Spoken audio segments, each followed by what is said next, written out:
sur la VAR. Allez, on va commencer la VAR ce jour-là. Ça a fonctionné ou pas? La VAR, ça a fonctionné. Moi, je peux vous le dire. J'étais dans le processus de production. La VAR a fonctionné. Et honnêtement, maintenant à froid, on peut prendre un peu de distance, je pense, par rapport au match. L'eau a un peu coulé sous les ponts. Est-ce qu'il y a une décision scandaleuse?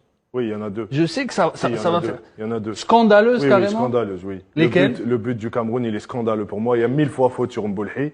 C'est discutable. Honnêtement, c'est discutable. Non. À ce niveau-là, je pense pas avec la VAR. Ouais, parce que je pense pas que ce soit parce que il y a vraiment faute sur Mboulhi. Un arbitre aurait pu siffler. Pas tous ensemble parce que comme ça on peut s'entendre.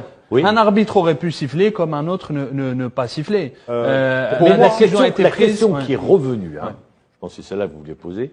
Pourquoi est-ce qu'il n'est pas parti consulter la VAR? Voilà. Alors c'est bon, comme je vous le dis, je représente pas la VAR, on n'est pas garant de l'arbitrage, mais ce qui se passe, c'est que il y a deux arbitres dans le camion VAR. Ils prennent une décision. C'est deux Allemands. C'était deux Allemands ce jour-là. Si eux décident que c'est indiscutable, qu'il n'y a pas à aller voir l'action, ils lui disent de pas aller voir l'action.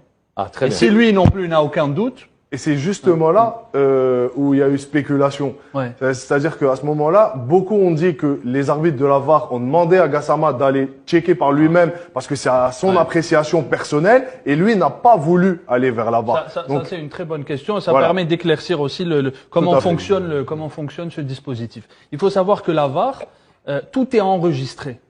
Les discussions entre les arbitres sont enregistrées. Toutes les images qui sont prises sont enregistrées. Le camion VAR, si vous voulez, c'est le dernier à quitter le stade. Moi, j'ai quitté le stade à 3 heures du matin. Ils étaient encore là à faire remonter les images, à faire une sauvegarde. On n'arrivait pas à bouger. Ouais. Il fallait aller en conférence. Bon, pour d'autres raisons.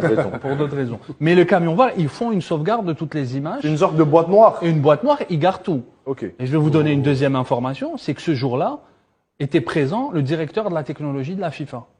Très bien. Donc, il y a un peu le garant de tout ça. Et je pense pas qu'ils auraient pris le risque, eux, de se mettre en danger, sachant que eux parce que ça a beaucoup spéculé. C'est pour ça que je pose cette question. Ça a plus que spéculé. C'est pour ça que je pose la question. Moi, tout ce que je peux dire, c'est que, le plan de caméra demandé était de 10. Il y en a 13 qui ont été mis à disposition. Je vais même rajouter une petite anecdote. C'est la même équipe de la VAR qui est venue pour ces deux matchs de Champions League. J'ai échangé avec le technicien portugais qui était là. Je lui ai dit honnêtement, si tu avais eu accès à plus de caméras, est-ce que ça aurait changé quelque chose? Il m'a dit plus de caméras, pourquoi? Il m'a dit tous les plans étaient là. Les images sont claires. Les images mises à disposition des arbitres leur permettaient de prendre les décisions. Pourquoi je suis parti sur cette question? Parce que c'est